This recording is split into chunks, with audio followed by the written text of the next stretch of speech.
One of the problems with thinking about creativity is it defies the old categories of what is economy, what is culture, what is education.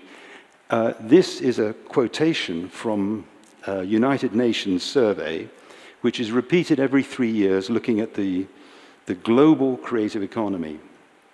And incidentally, on the way that the United Nations define creative industries, they also reckon this is almost now the first or second fastest growing sector of the global economy, not just in the advanced economies in Europe and North America and so on, but right around the world, all around the world, this is important.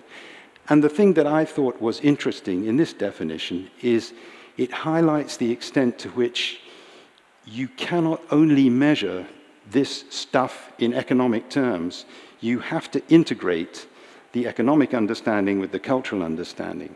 And indeed, the most recent report of the United Nations on the global creative economy, which was produced in 2013, they argue it's now impossible to disentangle economic policy from cultural policy. Well, that gives a huge problem for governments everywhere, but it's a reality. We know that it's true.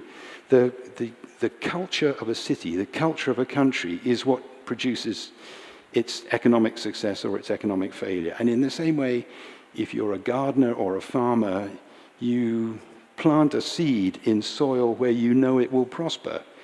You can't, if you're building a car factory or a clothing factory, you can put it anywhere in the world, wherever labor is cheap and regulations are bad, you put your factory there. It can be in China this year, Vietnam next year, Malta the year after. But with creativity, because it's about people, you can't just move your economy around anywhere. You have to look at what are the assets in a community and grow your economy from that point. So this is what I think is the most interesting new definition of the creative economy. It's saying it's the configuration of relationships that gives a system its essential characteristics. So it's less helpful to define the economy by what it does than try to understand how it's organized. So now our thinking is more and more about what is the essence of the way this new economy is working.